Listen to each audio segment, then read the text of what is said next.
Union Commander Joseph Hooker, November 13, 1814 – October 31, 1879, is best known for losing the Battle of Chancellorsville to Robert E. Lee and the Confederates in 1863. Hooker had received 3 brevet promotions during his time in the Army for his service in the Seminole Wars and the Mexican-American War.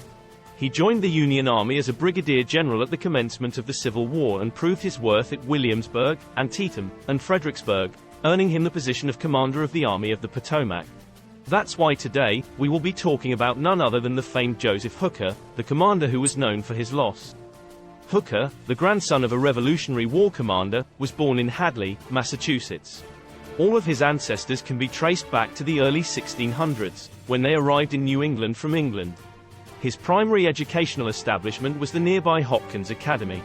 In 1837, he was placed 29th in his class of 50 at the United States Military Academy and given a commission as a second lieutenant in the 1st U.S. Artillery.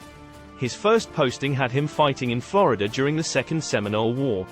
During the Mexican-American War, he worked as a member of the Zachary Taylor and Winfield Scott staffs.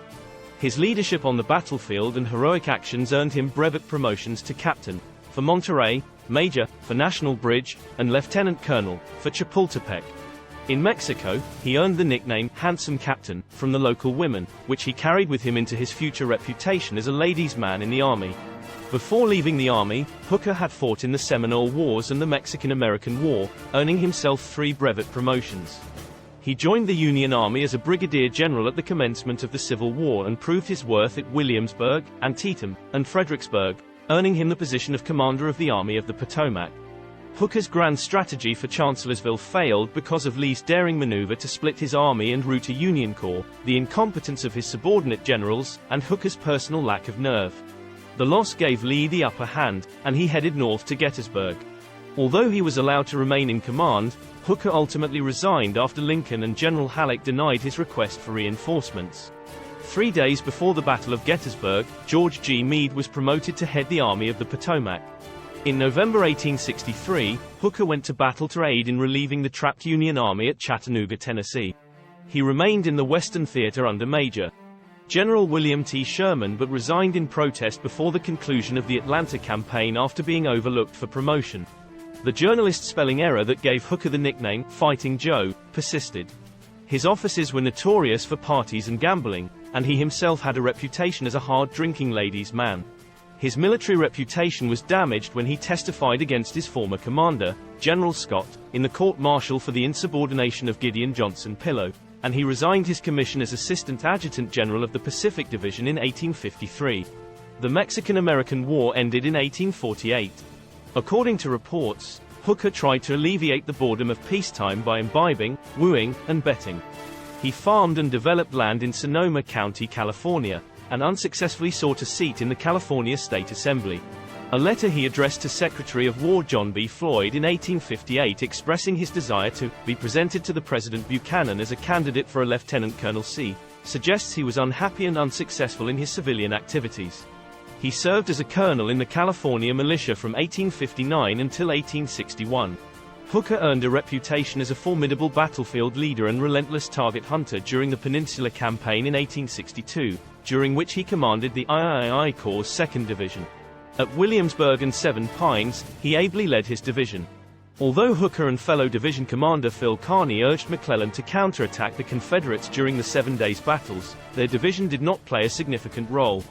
He was frustrated by McClellan's cautious generalship and publicly condemned his inability to take Richmond. Hooker claimed of his superior officer, "He is not only not a soldier, but he does not know what soldiership is." Hooker's reputation as a strong drinker who enjoyed socializing even while fighting was solidified on the peninsula, as was his commitment to the well-being and morale of his troops.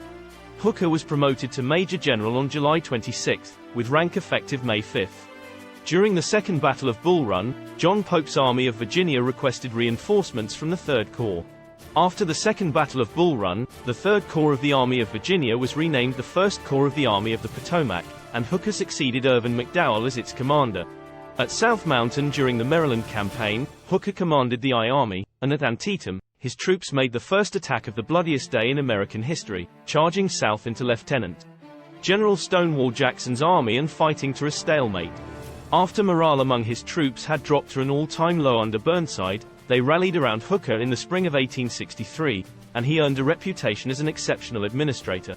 Among his initiatives were adjustments to the soldiers' daily rations, better sanitation in the camps, increased oversight of the quartermaster system, the hiring and oversight of company chefs, a number of modifications at the hospitals, and a more effective furlough system, one man per company, on a rotating 10-day basis. He founded the Bureau of Military Information, the first all-source intelligence agency used by the United States Armed Forces.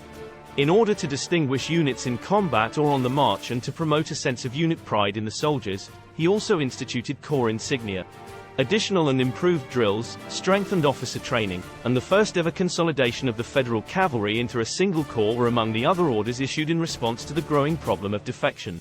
Hooker led his corps, now designated the 20th Corps, competently during Sherman's 1864 Atlanta campaign, but he requested relief before the city's capture due to his displeasure with the promotion of Major General Oliver O. Howard to command of the Army of the Tennessee following the death of Major General James B. McPherson.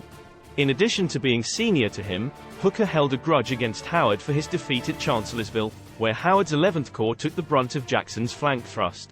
According to Hooker's biographer, there are multiple accounts of Lincoln trying to convince Sherman to give Hooker command of the Army of Tennessee, but Sherman threatening to quit if the president insisted. However, the narrative cannot be confirmed because of obvious gaps in the official records. From October 1, 1864, until the end of the war, Hooker commanded the Northern Department from its headquarters in Cincinnati, Ohio, which included the states of Michigan, Ohio, Indiana, and Illinois. He met and married William S. Groisbeck's sister, Olivia, while in Cincinnati. Soon after the war ended, on May 4, 1865, Hooker oversaw Lincoln's funeral procession in Springfield. After the war, he led both the Department of the East and the Department of the Lakes. His health declined after the war, and a stroke left him partially paraplegic. On September 1, 1866, he was mustered out of the volunteer service, and on October 15, 1868, he resigned from the U.S. Army as a Major General. He died in Garden City, New York, on October 31, 1879, and was laid to rest in Spring Grove Cemetery in Cincinnati, Ohio, where his wife was from. The term, Fighting Joe, Hooker stuck to Hooker, even though he hated it and claimed, "People will think I'm a highwayman or a bandit." During the Peninsula Campaign, a newspaper dispatch made its way to New York, where a typo removed the dash from the entry, "Fighting Joe Hooker attacks rebels," and the name stayed. When referring to his opponent, Robert E. Lee would occasionally call him Mr. F.J. Hooker, as a moderately sarcastic remark. Thank you for watching. We hope you guys learned more about the interesting life of Commander Joseph Hooker. Don't forget to subscribe to receive updates about our latest videos. See you soon on another update.